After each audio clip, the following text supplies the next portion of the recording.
Vamos a hablar ahora de otro detector usado en cromatografía gaseosa, que es el detector de conductividad térmica. Las siglas con las que se conocen son TSD, debido a su nombre en inglés. Este fue el primer detector que se utilizó, uno de los primeros que se utilizó en cromatografía gaseosa, y actualmente sigue teniendo uso para algunas aplicaciones particulares, debido a que es un detector universal, o sea, sirve para detectar compuestos orgánicos y compuestos inorgánicos, cosa que, por ejemplo, el FID no tiene esa capacidad.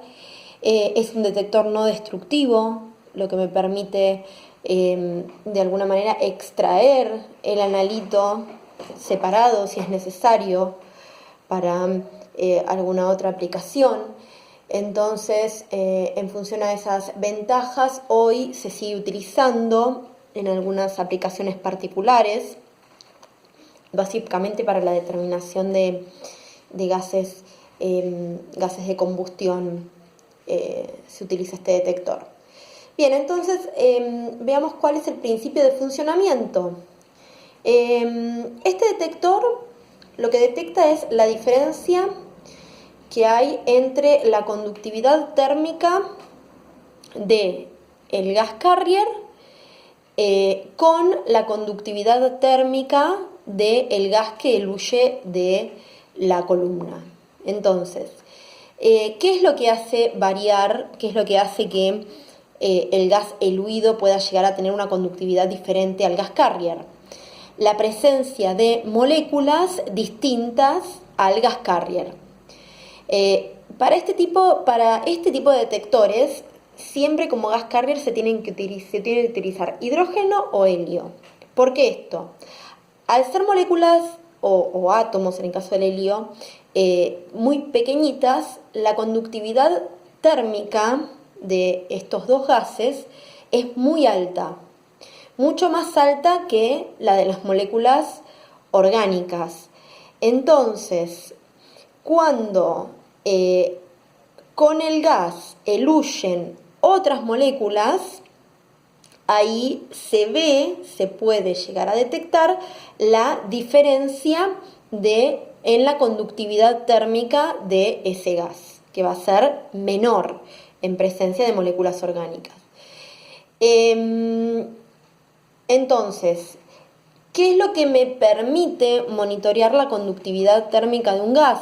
Porque es cómo mido la conductividad térmica. Entonces, este detector siempre funciona comparando, digamos, las conductividades térmicas del gas carrier antes de que el gas ingrese al puerto de inyección, a la columna, o sea, se toma como decir una parte del flujo para que ingrese a una celda en la cual es constantemente monitoreada la conductividad térmica del gas solo, y por otro lado, en otra celda se monitorea la conductividad térmica del gas que va eluyendo. Bien, ¿y qué es lo que me marca la conductividad térmica de un gas? El dispositivo va a constar de celdas. Dentro de las celdas hay sensores. Los sensores suelen ser algún elemento calentado eléctricamente a una potencia constante. Esos elementos están en forma de hilo fino, de filamento, y pueden ser de platino, de oro o de tungsteno. Están dentro de una celda, que es un bloque de acero inoxidable que también provee una temperatura de referencia constante, y dentro de esa celda y en contacto con el sensor tenemos el gas. Bien, entonces, ¿de qué manera monitoreamos el cambio de conductividad térmica con o sin la presencia del analito? Entonces, se emplean siempre dos pares de elementos. En uno de los pares, el eluyente viene de la columna. En otro de los pares, viene la corriente de gas previo a ingresar a la cámara de inyección, o sea, solamente el gas carrier.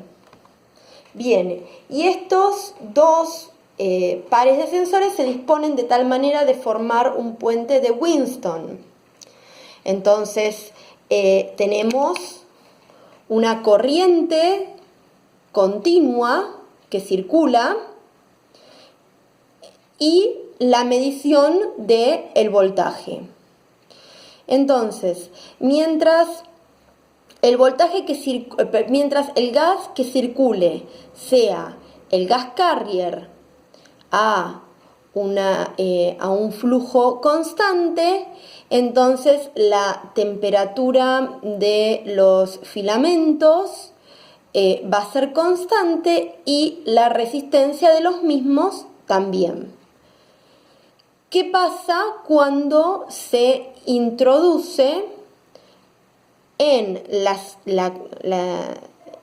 celda que corresponde a la salida de la columna analítica, el eluyente contiene algún compuesto diferente al gas carrier?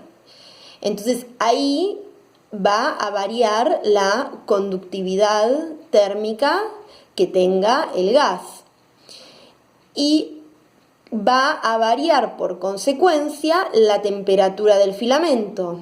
La conductividad térmica va a disminuir, entonces la temperatura de los filamentos que atraviese el eluyente va a aumentar.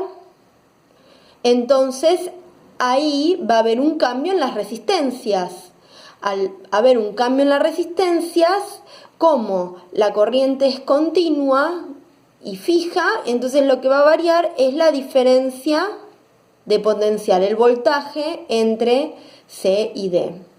Y eso es lo que se monitorea, o sea, de alguna manera uno midiendo el cambio en la resistencia está midiendo el cambio que hubo en la conductividad térmica del gas que está en contacto con ese filamento.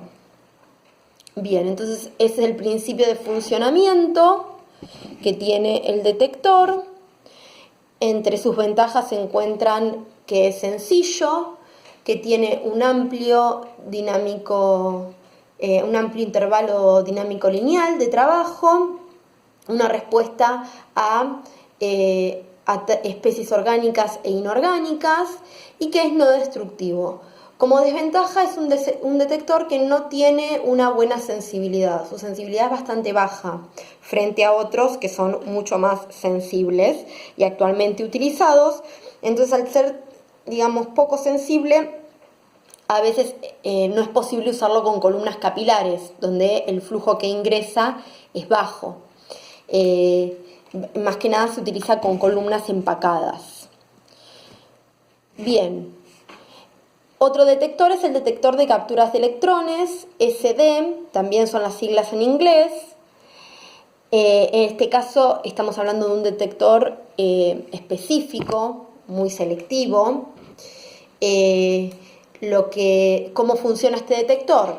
Bien, el detector tiene un emisor en su interior, un emisor de radiación beta.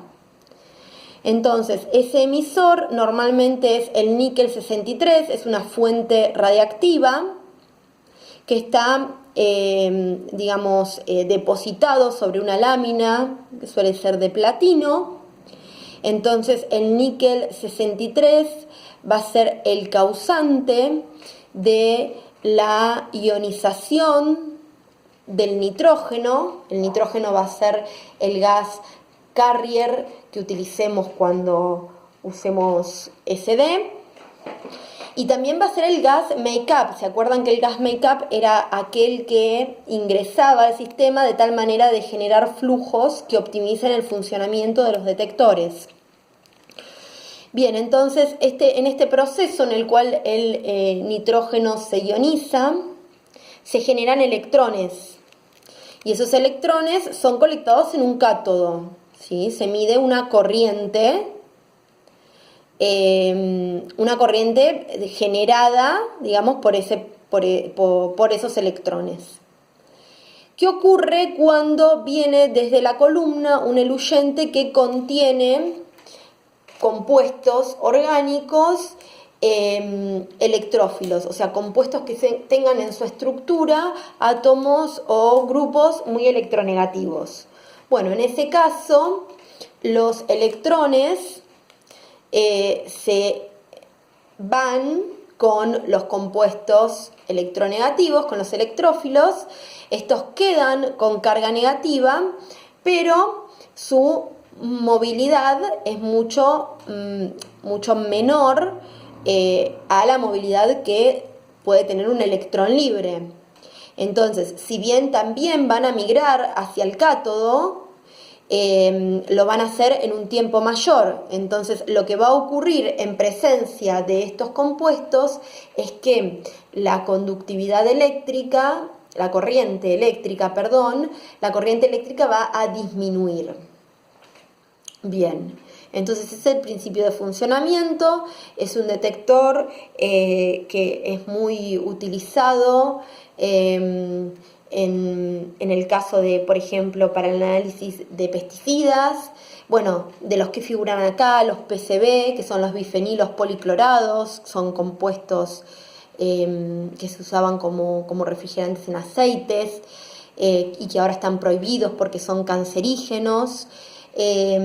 Permite llegar a muy buenos límites de detección. Esta técnica tiene la desventaja de que tiene un rango de linealidad muy bajo, o sea, la respuesta lineal es baja, es de 10 a la 2, pero llega a muy buenos límites, lo que permite cuantificar compuestos que son contaminantes y que tienen átomos electronegativos en su estructura en muy bajas concentraciones. Es un detector que tiene mucha aplicación en el campo de la química ambiental.